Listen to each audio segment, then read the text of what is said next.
Good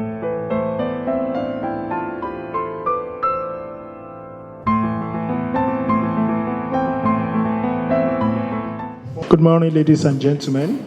On behalf of the Honorable Commissioner, Ministry of Environment and Water Resources, and the Permanent Secretary, Office of Environmental Service, I welcome you all to the technical panel review of the proposed 19th floor hotel development within Oniru Chieftaincy Family Layout, Victoria Island, Lagos.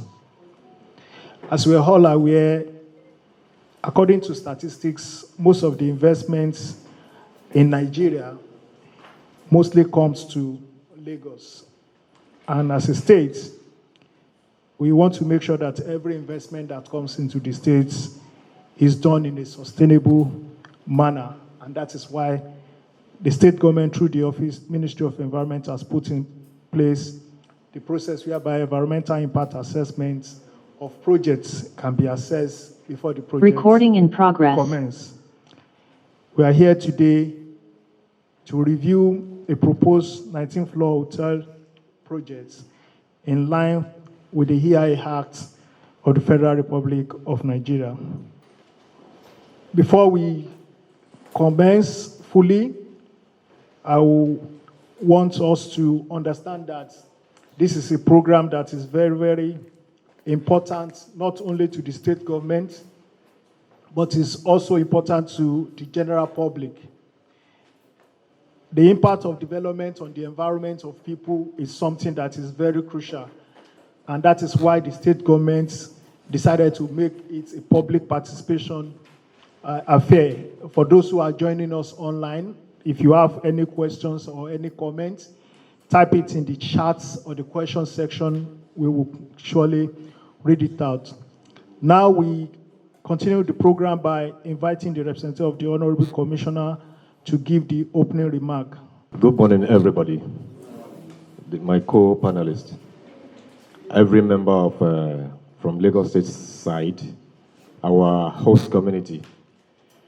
Well, the Honorable Commissioner, Town Planner Dr. Idris Okola Salako, sent his apology for not being here this morning because he's engaged in another crucial state assignment along the Ibejuleki area, where a road is going to be, delivered.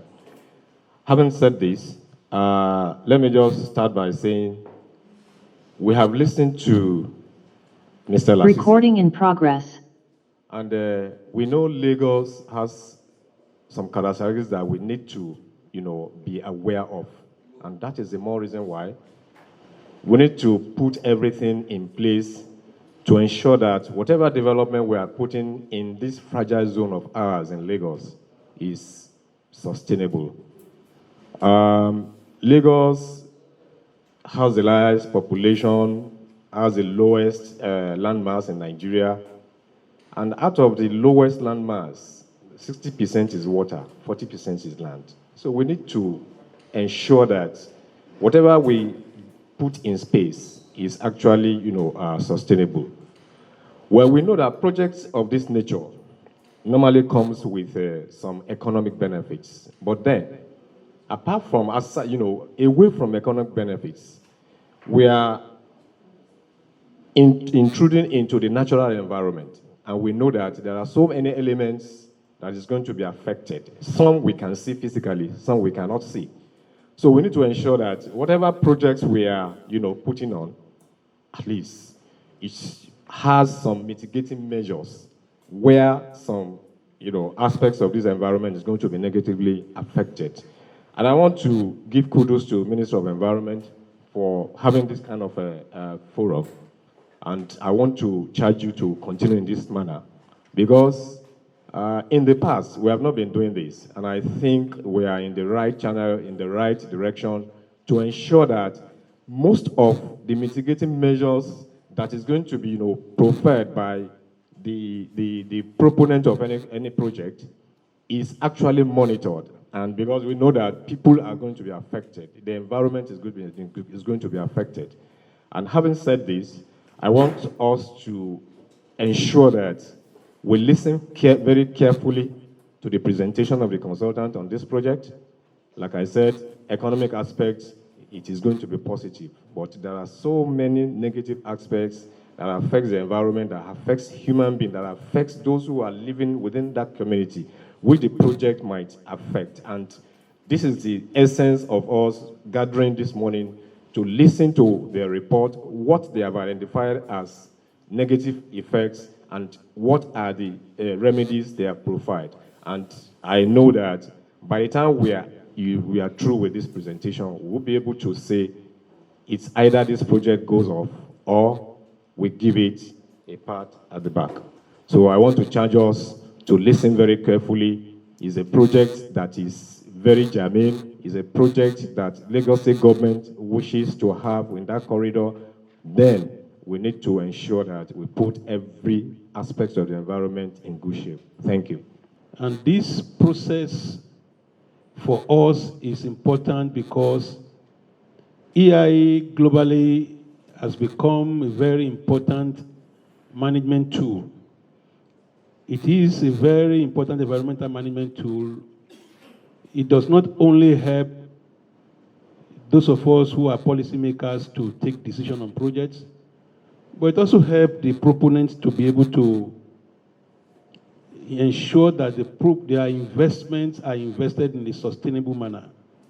And so that is the whole essence of EIA. EIA is in itself is not to stop projects, but to ensure that projects are implemented in a very sustainable manner. And if we are craving for sustainable development in Lagos State, we cannot push EIA aside. And so for us in the Ministry of Environment, this is a very important process. And that is why we have chosen to also go live for members of the community who cannot be here to also join us. We had people participate live last Thursday, and we believe that there are people who will also be participating live today. This is our process of ensuring that Lagosians get to know about projects in their environment, how it affects their lives, and how they can participate in the process. So, panel chairman, distinguished panelists, your job here this morning is to look at the draft EIA report that has been submitted to the ministry, look at its adequacy in terms of content and format, look at the quality of information provided, look at the impacts identified and measures put in place for mitigation, and make recommendations to the ministry as to the approval or otherwise of this project. You know, taking cognizance of its benefits also to not just the environment, but to also the people within that environment. So this is the job of this panel, and I have no doubt in my mind that with the array of men and women here this morning, you will do justice to this assignment. And so, once again, on behalf of the Honorable Commissioner for the Environment and Water Resources, Mr. Tunji Bello, and our Permanent Secretary, Gajomo Bolaji Tajuddin, I want to welcome you again formally to this session. Thank you for your attention. Good morning, everybody. I'm standing on the existing protocol. Brief on the project AIA for proposed 19th floor state-of-art luxury hotel development at Oniru Chieftaincy Layout, Etiosta Local Government Area, Lagos. On the 5th May 2022, Mr. BC Adedire and partners, on behalf of our client, Emerald Continental Services Limited, applied to the Ministry for Environmental Impact Assessment AIA permits in respect of a 19th floor luxury hotel development at Oniru Chieftaincy Layout, Etiosa Local Government Area of Lagos State. Following the receipt of the EIA studies, terms of reference and registration of the project by the proponent, the project site was inspected on Friday, 27th May 2022 by officials of the ministry as part of the initial environmental evaluation, IEE, of the proposal. The following were observed at the site during the site verification exercise. The proposed project site is a first parcel of land with minimal vegetation. The site, as at the time of visit, accommodated 3 sealed portal cabins with content believed to be construction materials for the proposed project. The project site is located within Oniru Estate, Victoria Island, in Etiosa local government area of the state, and occupy an estimated 4,500 meters of land area. The site can be accessed via Land Bridge Avenue off Oba Yusufo Abiodun Oniru Road along Lekki Ekpe Expressway. The site is located at estimated 250 meters and 500 meters of Lekki Toll Gate and 5 Cowrie Creek, which is the nearest surface water body in the area. The proposed project share immediate perimeter fence with Guarantee Trust Bank to the west and British International School and a residential estate to the south. It is bordered to the eastern side by Land Bridge Building and ShopRite Mall, and to the northern side by Lekki Ekpe Expressway. Behind the proposed site is a canal that runs across Lekki Ekpe Expressway to discharge into 5 Cowrie Creek. The land use development is mainly commercial and residential, with several IRS buildings located in the area as well. There was no evidence of religious and archaeological within the immediate vicinity of the site. Part of the project development was seen to have commenced. The EIA study's terms of reference was consequently approved by the ministry, and the proponent was directed via the letter dated 7th June 2022 to proceed with the EIA study, covering a one-season data gathering in respect of the project, taking into consideration all key and components of the project. The ministry received both hard and soft copies of the project's draft final EIA report from the proponent on 8th July 2022 for consideration.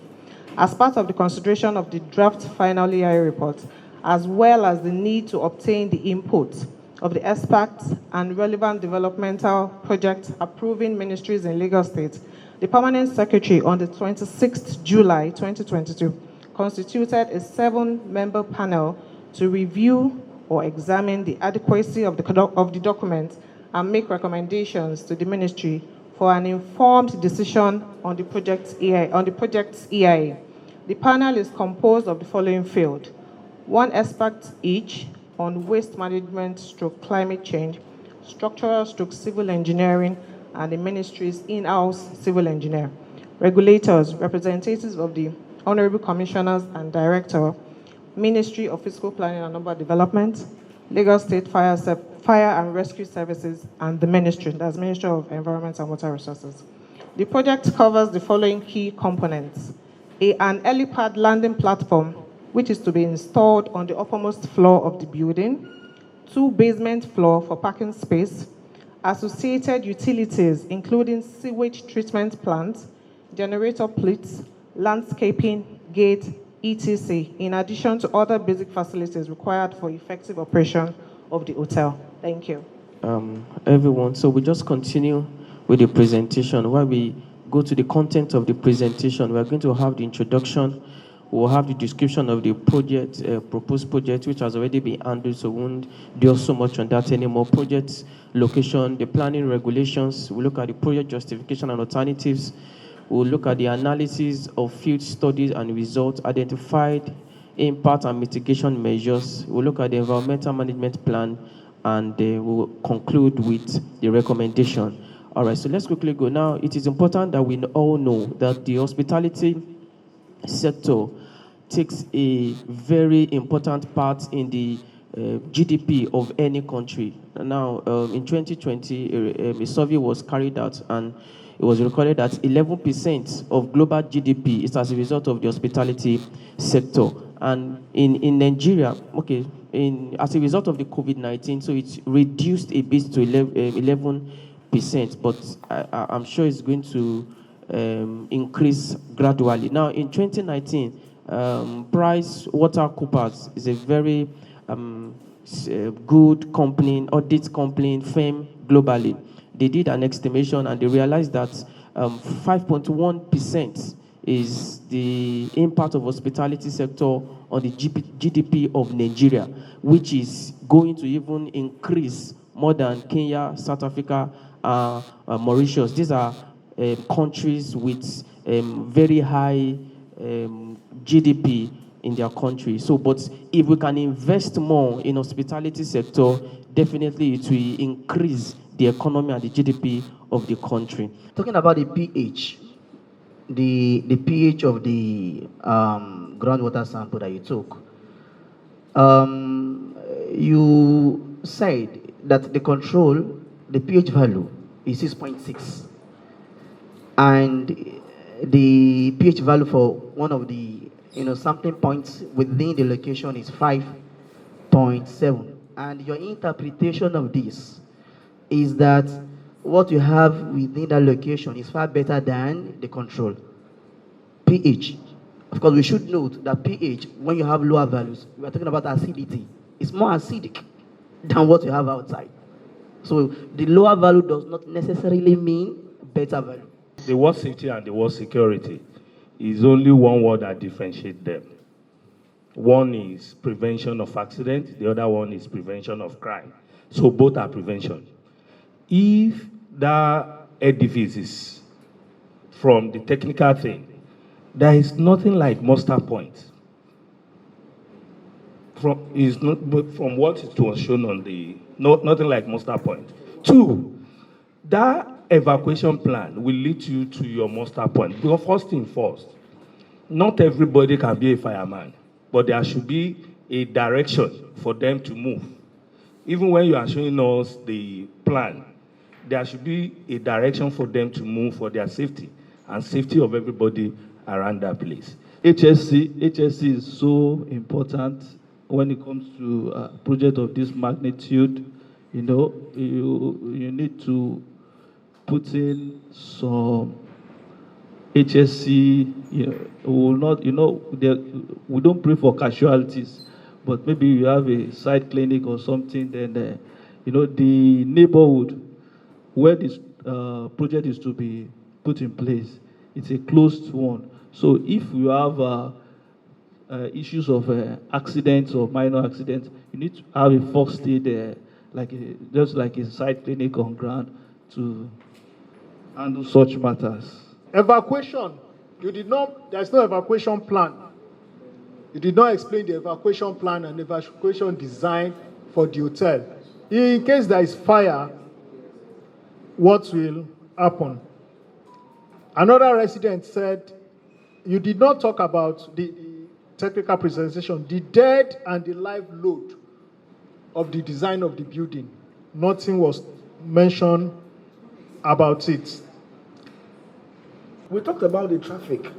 It is very basic that traffic wala would arise. Come to BIS, when they close around 2, 3 o'clock, you see cars line up on that road. If there are no improvements on that road to make it a dual carriageway, it won't work. Number 3, and finally, I will say that the space behind ShopRite that he's talking about, fine, it's still vacant, but not until they come to see Oniru. That one it could easily be ameliorated. There's no problem about that. But they need to come back and sit with Oniru chieftaincy family on the way forward. I think we can help them more than they think we can. Thank you. I'm Chief Olumide Oniru. I'm the Olopo of Iro Kingdom.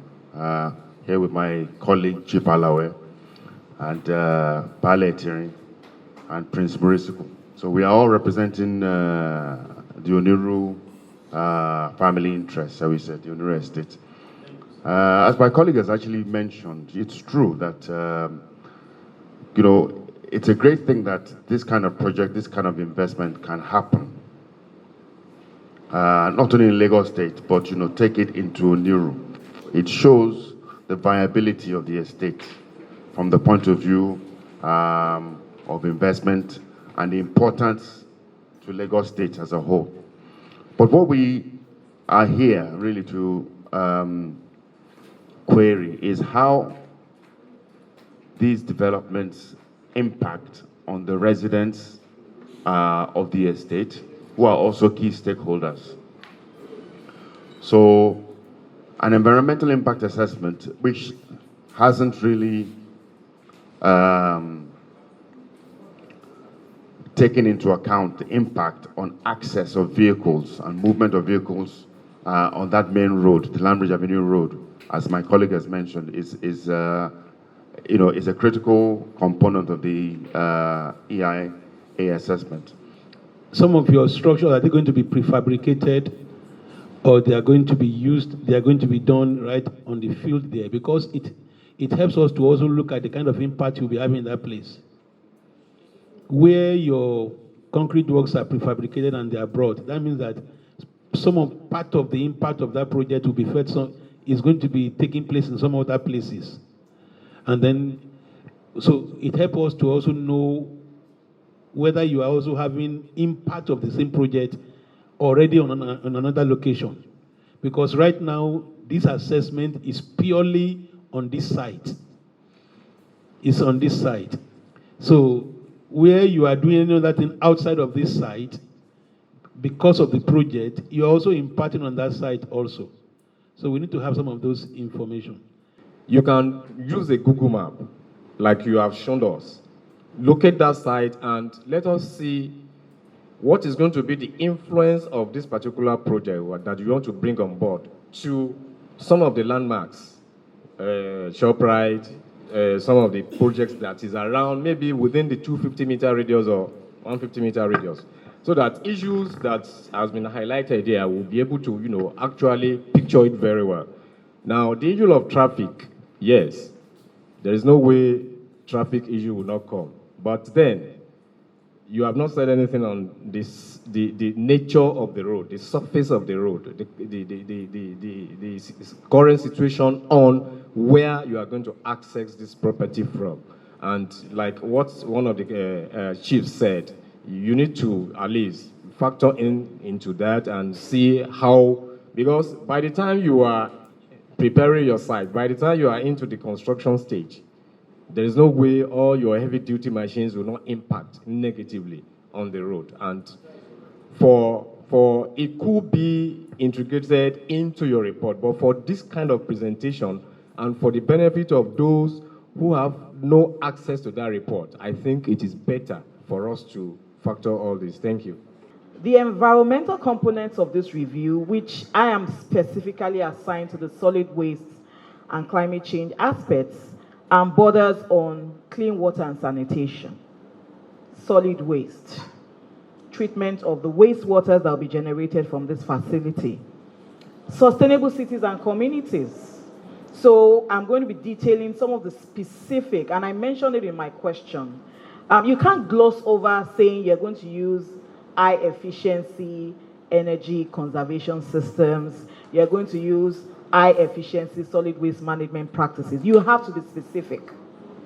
You really have to be specific about those things to really see the sustainable nature of this project and what you are bringing on board.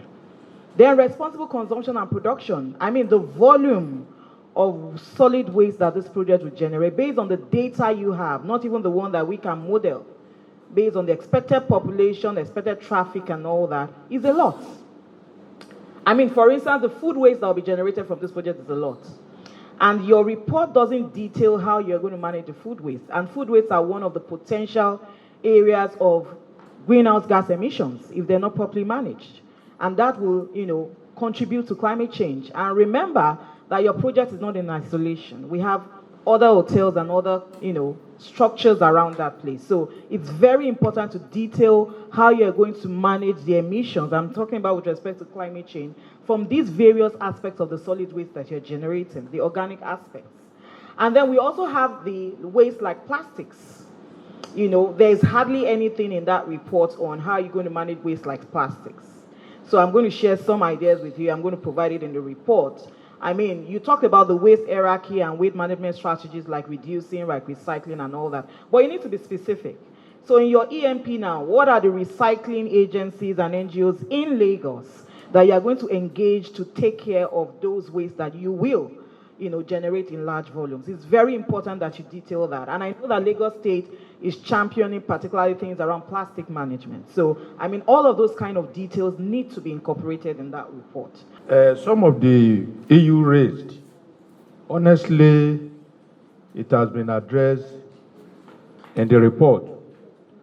But by and large, I will want to tell you that there was a layout prepared by Oniri Chieftaincy family, which has considered many of these issues raised before the approval was granted.